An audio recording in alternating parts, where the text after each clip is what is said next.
The ice drill broke through the final layer with a sharp crack that echoed across the frozen wasteland. Dr. Kelvar stepped back from the machine, his blue-scaled hands trembling with excitement. After 30 years of searching, the Zephyrian archaeological team had finally found what their ancient texts described as the sleeping doorway. The massive structure lay buried 200 meters beneath the polar ice of Zephyr Prime. As the excavation team cleared away millennia of frozen debris, the true size of their discovery became clear. The gate stood 40 meters tall and 20 meters wide, made from a dark material that seemed to absorb light rather than reflect it. Strange symbols covered its surface, glowing with a faint purple light that pulsed like a heartbeat. Kelvar ran his scanning device over the ancient markings. The readings made no sense. According to his instruments, the gate was older than their civilization, older than any known species in their sector of the galaxy. The symbols matched fragments found in ruins across 3 different star systems, all attributed to the mysterious precursors. "Sir, you need to see this," called scientist Thyra from across the excavation site. She stood beside a smaller structure that had been hidden beneath the gate's shadow. This second artifact looked like a control panel, covered in the same strange symbols but with what appeared to be interactive surfaces. The discovery sent shockwaves through Zephyrian society. For generations, they had considered themselves the most advanced species in known space. Their biotechnology could reshape matter at the molecular level. Their psionic abilities allowed them to read minds and manipulate thoughts across vast distances. Yet here was evidence of a civilization that had mastered technologies beyond their understanding. The Zephyrian Council immediately classified the discovery as the highest state secret. They moved the entire excavation to an underground facility and brought in their best scientists. Dr. Kelvar found himself leading a team of 200 researchers, all working to unlock the secrets of the precursor gate. Years passed in careful study. The Zephyrians learned that the symbols were not just decorative but functional, each one representing complex mathematical formulas that described space and time in ways their science was only beginning to understand. The control panel responded to psionic touch, activating different sequences of symbols when approached by someone with mental abilities. The breakthrough came when Kelvar accidentally activated what they later called viewing mode. The gate's dark surface suddenly became transparent, showing not the wall behind it but a completely different place. Rocky red soil stretched toward twin suns hanging in an alien sky. Strange creatures moved in the distance, their forms unlike anything in Zephyrian biology texts. "We're looking at another world," Kelvar whispered to his team. "The gate shows us places that exist right now, somewhere else in the galaxy." The viewing mode became their obsession. By adjusting the symbols on the control panel, they could shift the gate's view to different locations. Some showed empty space filled with stars they didn't recognize. Others revealed worlds covered in vast oceans or endless forests. Most exciting of all, they began to find worlds with intelligent life. The first civilization they discovered lived on a planet orbited by 3 moons. The beings were tall and thin, with silver skin that reflected their star's light. They had built cities that floated in their atmosphere, connected by bridges of crystallized energy. The Zephyrians watched for months, learning about their technology and social structure.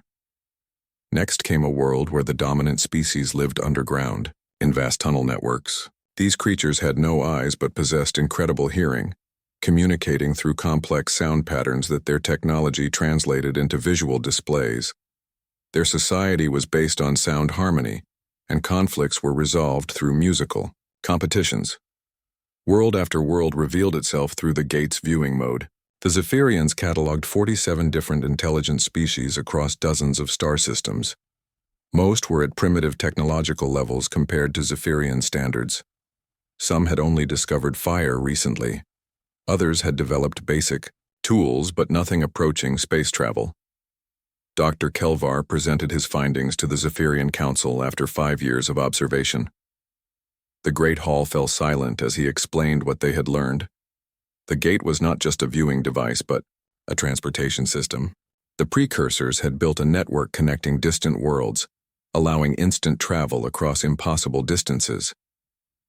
The technology exists to open these gates for passage, Kelvar explained to the assembled leaders. Our analysis shows that the viewing mode is just the beginning.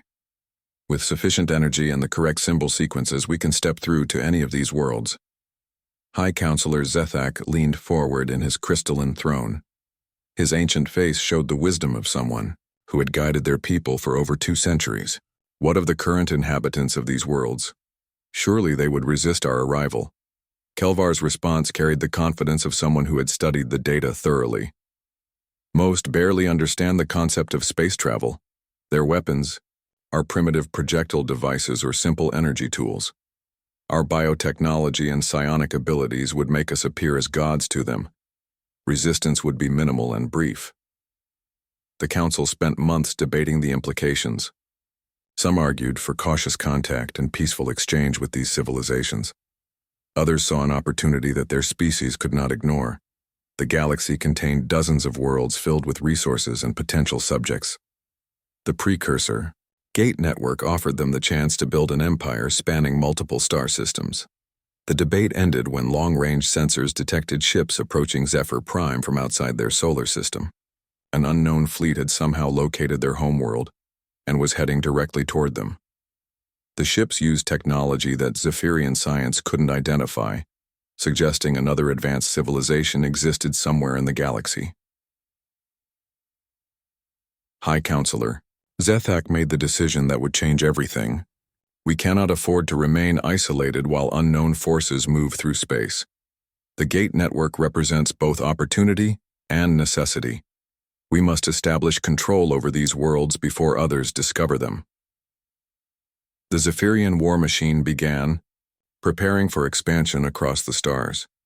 Their greatest biotechnicians started growing warships designed specifically for conquering primitive worlds. Psionic specialists developed new techniques for mental domination and crowd control. Military strategists studied each cataloged world, identifying the fastest ways to achieve surrender with minimal Zephyrian casualties. Dr. Kelvar watched the preparations with mixed feelings. His scientific discovery was becoming the foundation for conquest, but he understood the logic. The galaxy contained threats they didn't yet comprehend. Building an empire through the Gate Network would give their people the resources and strategic depth needed to face whatever challenges lay ahead. As he stood before the gate's dark surface, watching the view shift between distant worlds, Kelvar made a note in his research journal about one particular planet he had observed briefly. The world was mostly blue and green, with one large moon and a yellow star. The inhabitants were primitive bipedal creatures who had only recently developed basic industrial technology. Species designation 847, he wrote. Primitive bipeds showing early technological development, fragmented into numerous small political groups engaged in frequent conflicts, no space travel capability detected. Threat assessment, minimal. Recommended conquest priority, low. He moved on to more interesting worlds, never spending more than a few minutes observing the small blue planet. The creatures there seemed unremarkable compared to some of the other species they had catalogued. There was no reason to believe they would be any different from the dozens of other primitive civilizations that would soon bow before Zephyrian superiority. The gate pulsed with its steady purple light, holding secrets that neither Kelvar nor his people fully understood. Soon, they would step through its threshold and discover that the galaxy held surprises that no amount of careful observation could predict. The first world fell in 3 hours. Commander Vex stood on the bridge of the Zephyrian conquest ship, watching the surrender ceremony through the main display. Below, on the planet's surface, representatives of the crystalline beings knelt before Zephyrian biosoldiers formally submitting their world to the collective. The floating cities that had once seemed so impressive now served as monuments to Zephyrian superiority. "Excellent work, Commander," came the voice of High Counselor Zethak through the communication link. "Proceed to the next target on your list." Vex smiled, revealing rows of sharp teeth that marked him as a member of the warrior caste. The conquest had proceeded exactly as planned. The Zephyrians had emerged from the gate with overwhelming force, demonstrating biotechnology that The crystalline beings couldn't comprehend. When the locals saw Zephyrian soldiers regenerating from injuries that should have been fatal, they lost all will to fight. The second world took longer, nearly 8 hours, but only because the underground sound speakers had more complex tunnel systems to secure. Once Zephyrian psionic specialists learned to disrupt their hearing-based communication, the resistance collapsed. The mathematical harmony that formed the basis of their society became chaos when Zephyrian mental powers introduced random noise into their audio networks. World after world fell to the same pattern: observation, analysis, overwhelming demonstration of force, and rapid surrender. The Zephyrian Empire expanded through the gate network like a plague, consuming civilizations that had no defense against technologies they couldn't understand. Commander Vex became known as the Gate Breaker for his perfect record of conquest. 12 worlds in 18 months, each one adding resources and subjects to the growing empire. The High Council promoted him to Supreme Commander and gave him authority over all military operations in the Gate network. The pattern never changes, Vex explained to his staff during a strategy meeting aboard his flagship. Every species follows the same psychological profile when faced with superior technology: initial resistance, demonstration of our capabilities, and complete surrender. The primitive mind cannot process the concept of fighting against godlike power. His intelligence officer, Colonel Thyra, nodded in agreement. Our psionic analysis shows consistent results across all conquered populations. Fear overrides logic when they witness our biotechnology in action. The sight of a Zephyrian soldier regrowing a severed limb is enough to break most species' will to fight. The conquered worlds provided everything the Zephyrian Empire needed. Raw materials flowed through the gate network to fuel their expansion. Intelligent species adapted quickly to their new roles as subjects, providing specialized labor and knowledge. Some even volunteered to serve in Zephyrian forces, hoping to earn privileges through loyalty. With 12 worlds secured, the High Council turned their attention to the remaining targets. 35 civilizations remained in their catalog, ranging from Stone Age tribes to early spacefaring cultures. None posed any significant threat to Zephyrian technology, but some offered unique resources worth acquiring. "What about the bipedal species on the Blue World?" asked Counselor Martex during a planning session. "Our records show they've developed nuclear weapons and basic orbital capability. That suggests more advanced thinking than we initially assessed." Dr. Kelvar pulled up the observation records for species 847. The data showed a world divided into hundreds of small political units engaged in constant low-level conflicts. Their technology had advanced significantly since first observation, progressing from simple industrial tools to sophisticated electronic systems and primitive space exploration. "They've made remarkable progress," Kelvar admitted. "However, their advancement appears to have made them more divided, not less. Our latest observations show them threatening each other with weapons capable of destroying their own planet. They lack the unity necessary for effective resistance." Supreme Commander Vex studied the tactical analysis his staff had prepared. The humans, as they called themselves, had developed impressive weapons for their technological level. Their nuclear arsenals could devastate continents, and their conventional military forces showed sophisticated organization and training. But they were still bound to one world, still dependent on chemical rockets for space travel, still fragmented into competing factions that seemed to distrust each other more than any external threat. The largest human military forces were concentrated on borders between human nations, not prepared for invasion from space. "They show unusual persistence in their conflicts," observed Colonel Thyra. "Our psychological analysis indicates they continue fighting even when facing impossible odds. Some of their historical conflicts lasted for decades despite massive casualties." Vex waved dismissively. "Primitive stubbornness. Every species shows irrational behavior before accepting reality. The crystalline beings also claimed they would fight to the end, until they saw our ships regenerating damage faster than their weapons could inflict it. The decision came down to practical considerations. Earth offered significant resources, including a diverse biosphere that could provide genetic material for Zephyrian biotechnology. Its location in the gate network would also provide a strategic base for conquering the remaining worlds in that sector of space. We'll follow standard conquest protocol, Vex announced to his assembled commanders. Limited initial force to establish foothold and demand surrender. Full demonstration of technological superiority. When they submit, we integrate their resources and move to the next target. The planning took 3 months. Zephyrian strategists studied human military tactics, political structures, and psychological profiles gathered through gate observations. They identified key population centers and military installations that would need immediate securing. Intelligence specialists developed plans for disrupting human communications and transportation networks. Most importantly, they prepared the demonstration that would break human resistance.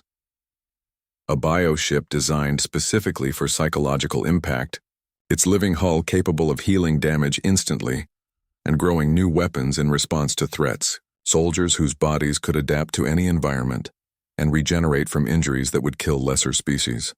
Psionic specialists who could dominate human minds with casual effort. Remember, Vex told his invasion force during the final briefing, these creatures have never faced true technological superiority. They think their nuclear weapons make them powerful, but they've never seen biotechnology that can absorb atomic fire and convert it to useful energy. Show them what real power looks like, and they'll surrender within hours. The gate opened onto a remote area of the human world, far from major population centers but close enough to important military installations that the human leadership would notice immediately. Vex wanted them to have time to analyze what they faced before making the obviously correct decision to surrender. The first Zephyrian soldiers stepped through the portal onto Earth's surface.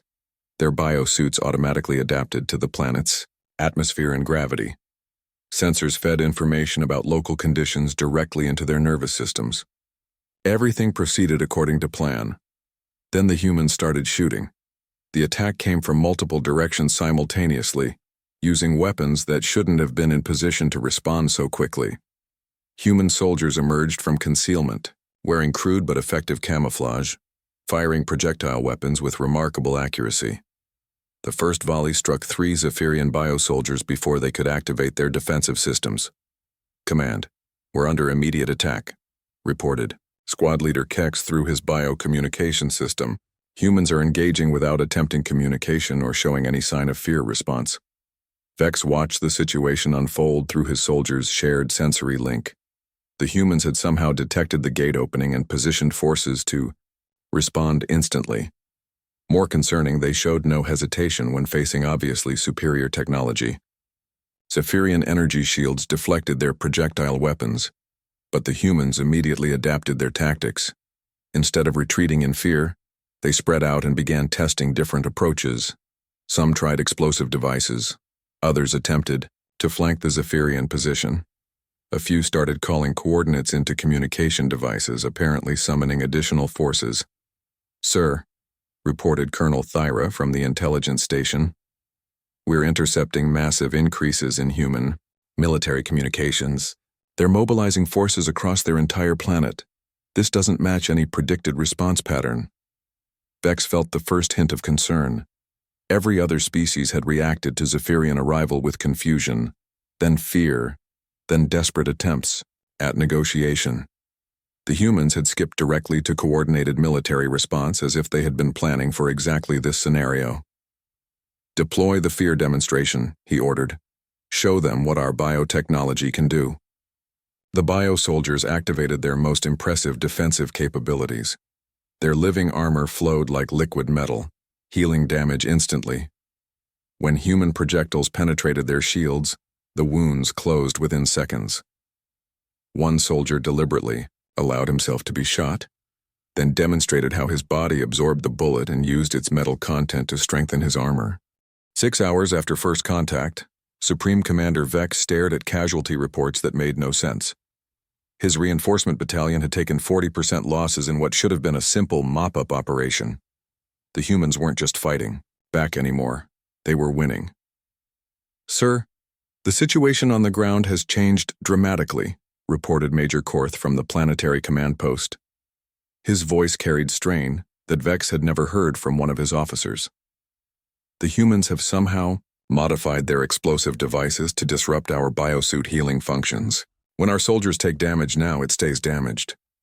Vex studied the tactical display showing Zephyrian positions on Earth's surface. What had started as a small landing zone was now a fortified compound under constant attack. Human forces had appeared from seemingly empty terrain, using camouflage techniques that fooled even Zephyrian sensors. "How many humans are we facing?" Vex demanded. "That's the problem, sir. We can't get an accurate count. They move in small groups that appear and disappear without warning. Our psionic specialists report difficulty reading human minds due to some kind of natural mental resistance. When they do establish contact, the humans seem to be broadcasting false information deliberately." Dr. Kelvar's voice crackled through the communication system from Zephyr Prime. "Commander, I'm analyzing the combat data your forces are transmitting. The humans are displaying adaptation speed that defies our understanding of primitive psychology. They've reverse-engineered our shield technology and developed countermeasures in under 4 hours. The evidence was undeniable. Human forces were using weapons that specifically targeted weaknesses in Zephyrian biotechnology. They had somehow figured out the harmonic frequencies that disrupted biosuit functions and built devices to exploit those frequencies.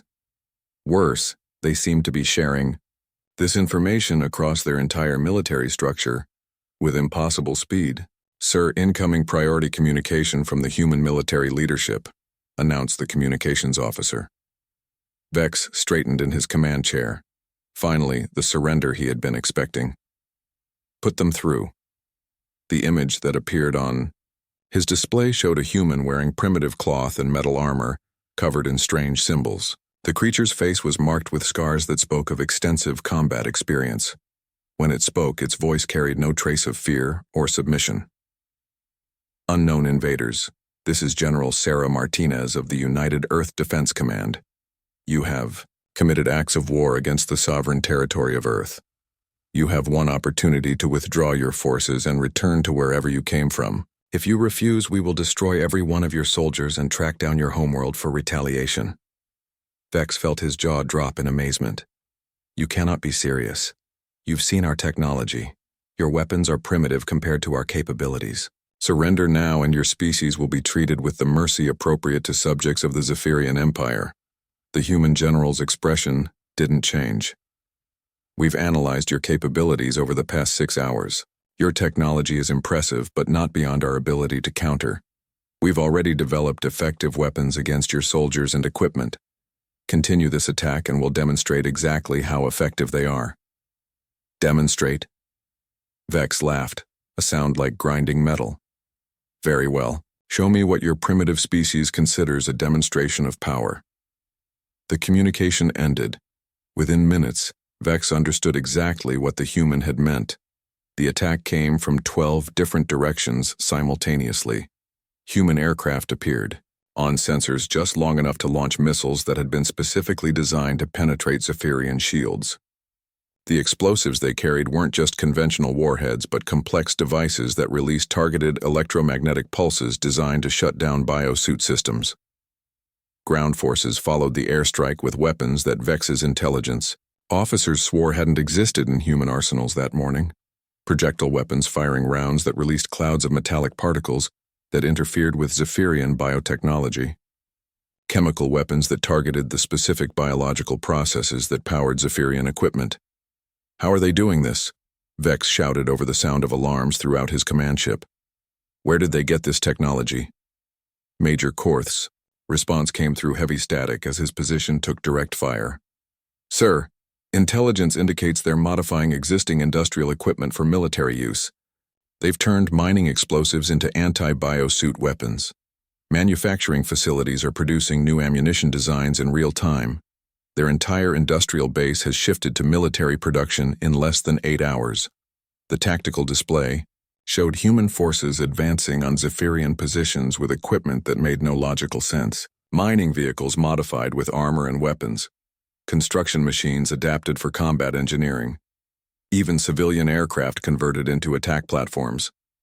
"They're improvising everything," reported the intelligence officer. "Our analysts can't predict their next move because they're inventing new tactics faster than we can adapt to them. They're treating this like some kind of engineering problem, instead of a military conflict. Vex watched his carefully planned conquest turn into a nightmare. Human forces weren't just resisting, they were systematically dismantling every advantage the Zephyrians possessed. When biosuits proved resistant to conventional weapons, humans developed unconventional ones. When Zephyrian healing factors countered physical damage, humans switched to disruption tactics that prevented healing entirely. Most disturbing was their complete disregard for acceptable losses. Other species had surrendered when casualties reached 10 or 15% of their military forces. The human defenders showed no sign of breaking even as entire units were destroyed. They simply regrouped and continued attacking with new tactics based on lessons learned from their failures. "Sir, we're receiving reports from monitoring stations across their planet," announced the communications officer. "Human governments worldwide are mobilizing their entire populations for war production. They're not just fighting us with military forces, they're converting their entire civilization into a war machine." The reports painted a picture that violated everything Zephyrians understood about primitive psychology. Human factories that had produced consumer goods yesterday were manufacturing weapons today. Civilian research facilities were developing new military technologies. Educational institutions were training additional soldiers and engineers. The entire planet was transforming itself into a fortress. "They're not fighting like a primitive species," observed Colonel Thyra. "They're fighting like they've been preparing for this exact scenario for generations." Dr. Kelvar's voice interrupted from the homeworld. "Commander, I've been reviewing historical human conflicts. I think I understand what we're facing. This species doesn't fight wars to achieve political goals. They fight wars to completely destroy threats to their survival. They're not trying to defeat our invasion force. They're trying to eliminate us as a species." The analysis hit Vex like a physical blow. Every other conquest had involved political entities fighting to protect territories or resources. The humans were treating the Zephyrian invasion as an extinction event that required total response. "Sir, priority alert from forward reconnaissance," came another voice. "Human forces have captured intact biosuit components and are conducting active analysis. Intelligence estimates they'll have full reverse engineering capability within 72 hours.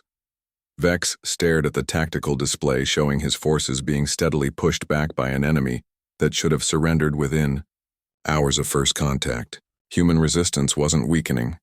It was getting stronger as they learned from each engagement. "Send everything," he commanded. "Deploy the full battle fleet.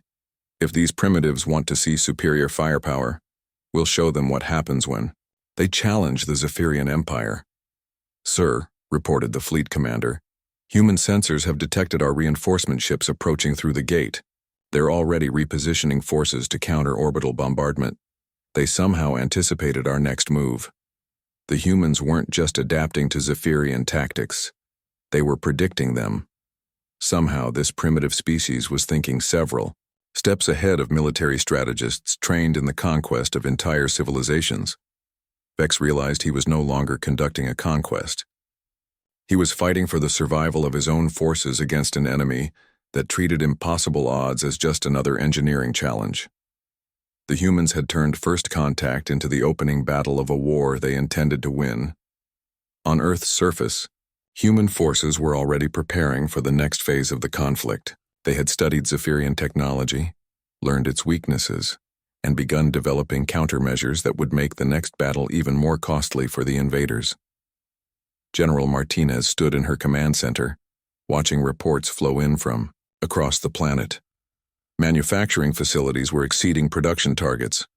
Research teams were making breakthrough discoveries every few hours. Military units were adapting faster than enemy forces could respond. They made one critical mistake, she told her staff. They thought they were fighting a primitive species. What they're actually fighting is the most dangerous predator evolution ever produced. And we've been... High Counselor Zethak was studying agricultural reports when the impossible happened. Emergency alarms screamed through the great hall of Zephyr Prime as his aide burst through the chamber doors without proper ceremony. "Counselor," the young assistant gasped. "The homeworld gate is activating. Something is coming through from the human world. Zethak felt his blood freeze. The gate network was supposed to be under complete Zephyrian control. Only their forces possessed the technology to operate the ancient precursor portals. The idea that primitive humans could somehow access the gateway system was beyond comprehension. That's impossible, he stated firmly. Activate security protocols immediately. Whatever is happening must be a malfunction in our equipment. The response came not from his aide, but from the chamber's communication system as Dr. Kelvar's panicked voice filled the room. Counselor, this is not a malfunction. Human forces have somehow gained control of gate technology. They've forced the portal open from their side and are preparing to send forces through. Zethak rushed to the Great Hall's main display, which showed real-time images from security cameras around the Homeworld Gate facility. What he saw defied everything he understood about technological advancement. The gate's ancient surface rippled, like water as energy patterns completely unlike Zephyrian activation sequences flowed across its dark material. How is this possible? Zethak demanded. Our best scientists spent decades learning to operate these devices. Sir, analysis of the energy patterns suggests they've reverse-engineered our control systems and improved upon them, Dr. Kelvar reported. The modifications they've made are actually more efficient than our original designs. They've somehow optimized precursor technology in a matter of months. The gate stabilized with a flash of brilliant light. Through the portal stepped creatures that bore no resemblance to the primitive bipeds Zephyrian intelligence had catalogued. These humans wore armor that incorporated captured Zephyrian biotechnology, seamlessly integrated with their own engineering. Their weapons combined human projectile systems with Zephyrian energy manipulation in ways that shouldn't have been possible. General Martinez emerged from the portal with her command staff, their equipment scanning the Zephyrian facility with systematic efficiency. Behind them came soldiers whose gear showed clear evidence of rapid technological advancement. They had taken Zephyrian biosuit technology and somehow made it better. Attention, Zephyrian leadership, Martinez announced, her voice carrying clearly through the facility's communication systems. This is General Sarah Martinez of the United Earth Liberation Force. Your invasion of our world was an act of war. We are here to ensure it never happens again. Zethak activated the emergency response protocols that should have sealed the gate facility and deployed automated defenses. Nothing happened. The human strike team had somehow disabled Zephyrian security systems before announcing their presence. Sir, they've taken control of our entire gate facility, reported the security chief. Our automated systems are responding to human commands instead of ours. They've somehow hacked technology that isn't even based on electronic principles. The UI implications struck Zethak like a physical blow. Zephyrian biotechnology relied on organic neural networks that interfaced directly with living tissue. The idea that humans could understand and manipulate these systems suggested they had achieved technological breakthroughs that Zephyrian science considered impossible. Deploy the Home Guard, Zethak commanded. Activate every defensive system on the planet. Contact our fleet commanders and recall all forces from the Gateway network immediately. The response came in the form of explosions visible from the Great Hall's observation windows. Human forces had somehow identified and targeted Zephyrian military installations across the homeworld's surface. The attacks were surgically precise, destroying command centers and weapon manufacturing facilities while avoiding civilian populations. Counselor, Dr. Kelvar's voice carried new information that made the situation even worse. Long-range sensors are detecting human forces emerging from other gates in the network. They're not just attacking our homeworld.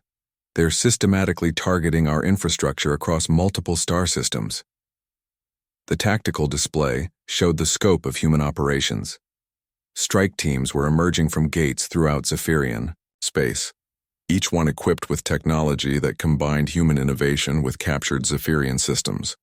They moved with precision that suggested detailed intelligence about Zephyrian military capabilities and infrastructure. How do they know so much about our operations? Demanded Zethak. The answer came from an unexpected source. One of the previously conquered worlds had somehow re-established communication with Zephyr Prime. The crystalline beings who had been among the first to surrender were now providing detailed information about Zephyrian military positions to human forces. The subject species are in rebellion, reported the intelligence officer. Every world we conquered is providing support to human operations. They're sharing intelligence, resources, and strategic knowledge. The humans have turned our entire empire against us. Zethak realized the full scope of the disaster. The Zephyrians had built their empire on the assumption that conquered species would remain passive subjects grateful for Zephyrian protection. Instead, these species had been waiting for the first opportunity to overthrow their conquerors. The humans had provided that opportunity and much more. They had arrived not as liberators seeking to establish their own empire, but as exterminators focused on completely eliminating the Zephyrian threat. Every human action showed systematic planning designed to prevent any possibility of Zephyrian recovery or retaliation. "Sir, incoming communication from General Martinez," announced the communications officer. The human general appeared on the main display, standing in what had been the Zephyrian homeworld's primary military command center. Behind her, human soldiers were systematically dismantling Zephyrian equipment with the efficiency of experienced engineers.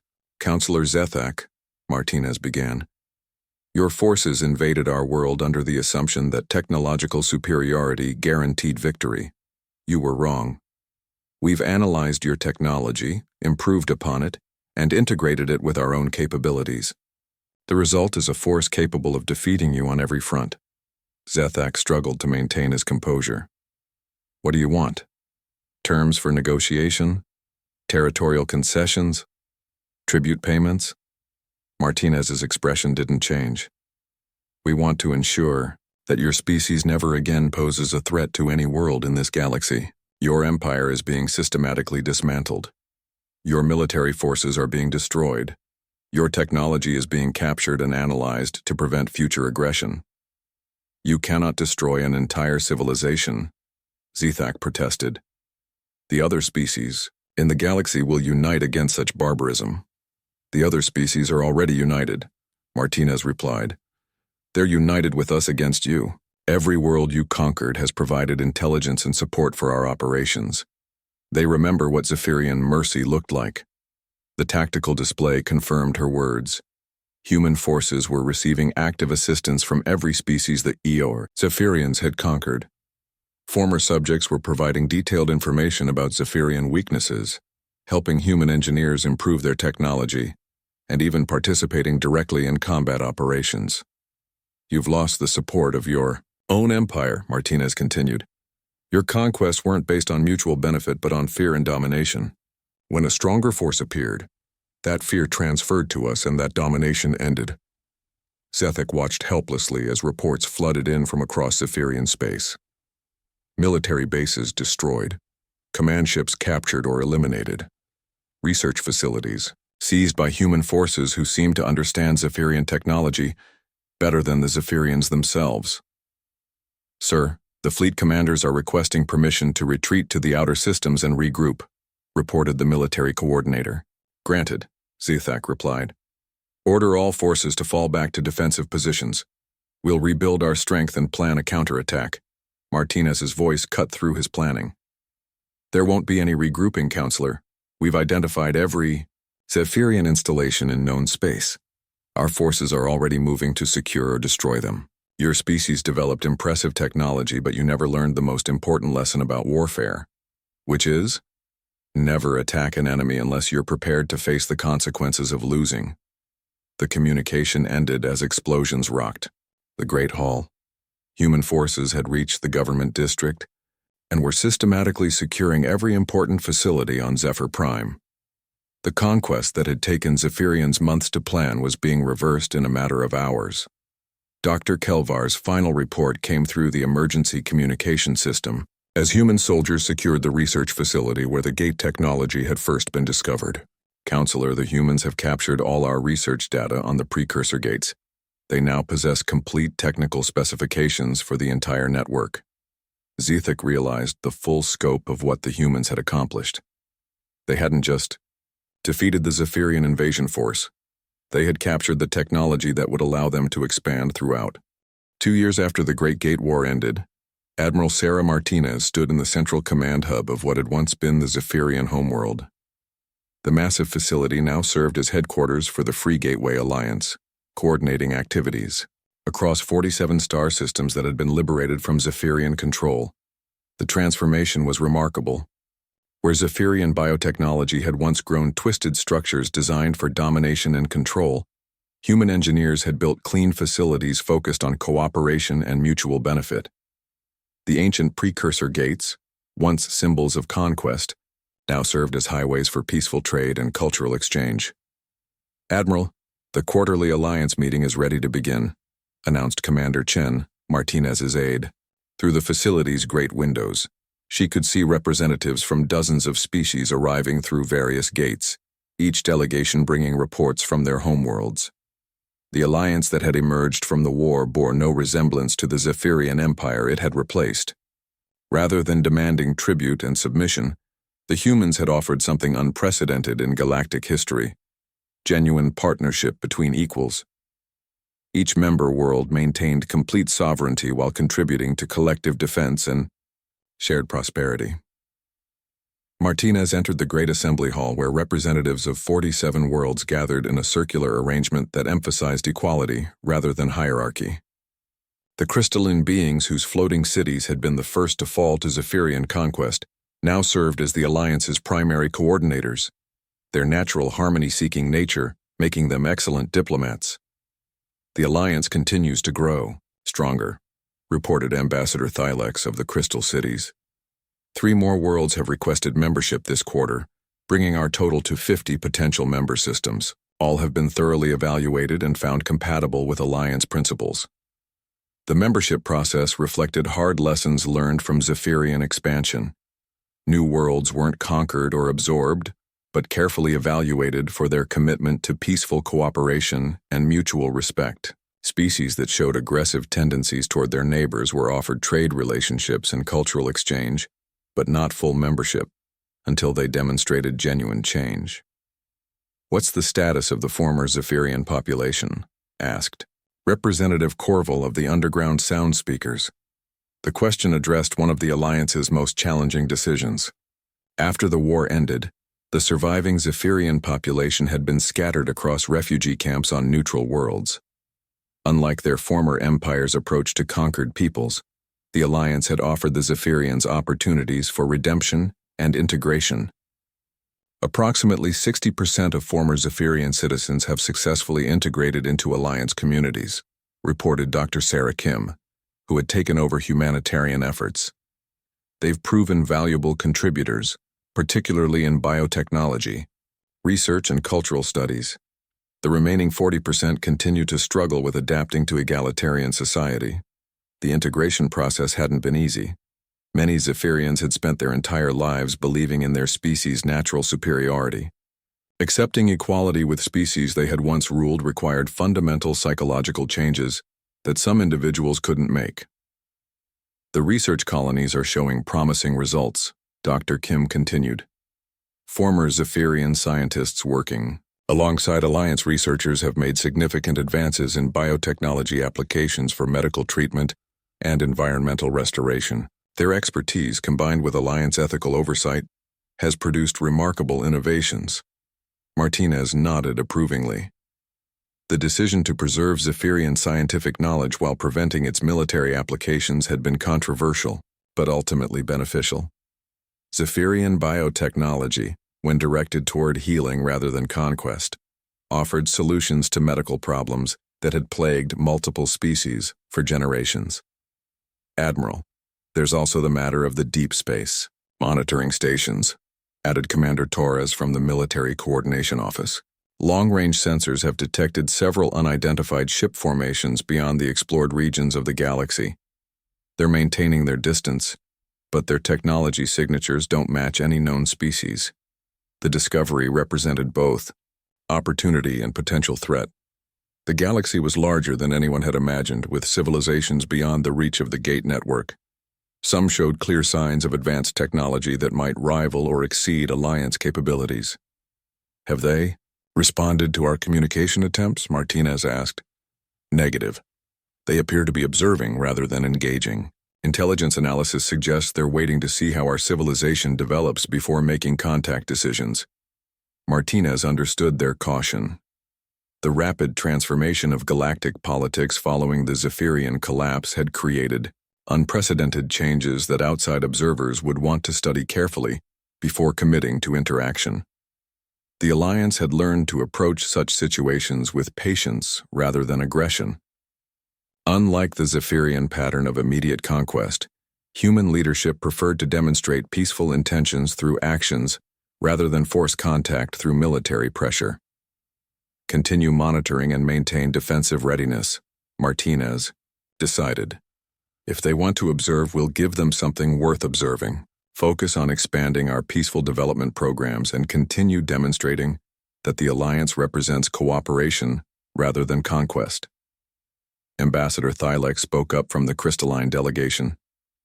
Admiral, the cultural exchange programs continue to exceed all expectations. The artistic collaborations between member species have produced works that none of us could have created independently.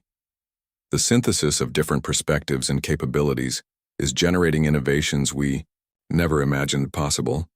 The cultural renaissance had been one of the war's most unexpected consequences. Species that had been isolated under Zephyrian rule were now freely sharing knowledge, art, and philosophy. The combination of different evolutionary backgrounds and technological approaches was accelerating development across every field of study. The educational exchange programs are particularly successful, added Dr. Kim. Young individuals from member species are studying on different worlds, learning directly from masters of various disciplines. We're creating the first truly galactic generation, individuals who think of the entire Alliance as their home rather than just their birth world. Martinez reviewed the quarterly reports flowing across her display. Industrial production was up across all member worlds. Scientific research was advancing at unprecedented rates. Most importantly, conflict between member species had dropped to nearly zero as economic and cultural cooperation replaced competition for resources. There is one matter requiring Alliance attention, announced Representative Corville. Several worlds beyond our current network have specifically requested assistance in defending against aggressive neighbors. They're offering Alliance membership in exchange for protection. The request touched on the Alliance's most fundamental principle, the right of all species to exist peacefully without threat of conquest or domination. The Zephyrian Empire had demonstrated what happened when aggressive civilizations were allowed to expand unchecked.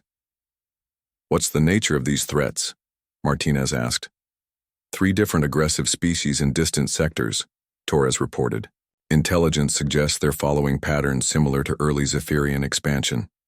Conquest of primitive worlds, exploitation of resources, subjugation of indigenous populations. The threatened worlds are requesting Alliance intervention. The decision carried significant implications. Expanding Alliance protection to distant worlds would require permanent military presence in new sectors of the galaxy. It would also establish precedent for Alliance intervention in conflicts beyond their immediate territory. Martinez considered the options carefully. The Alliance had been built on principles of mutual defense and peaceful cooperation. Allowing aggressive species to continue conquering innocent worlds would violate those principles, but military intervention carried risks of its own. We'll proceed with careful evaluation, she decided.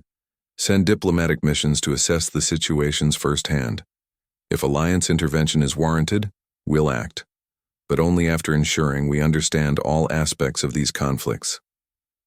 As the AudioBook meeting concluded, Martinez reflected on the changes 2 years had brought to the galaxy. The Zephyrian Empire's fall had created opportunities for cooperation and development that no one had anticipated. The Alliance represented something genuinely new in galactic politics, a civilization based on mutual benefit rather than domination. Standing at the great window overlooking the gate facility, she watched ships from dozens of worlds arriving and departing in peaceful commerce.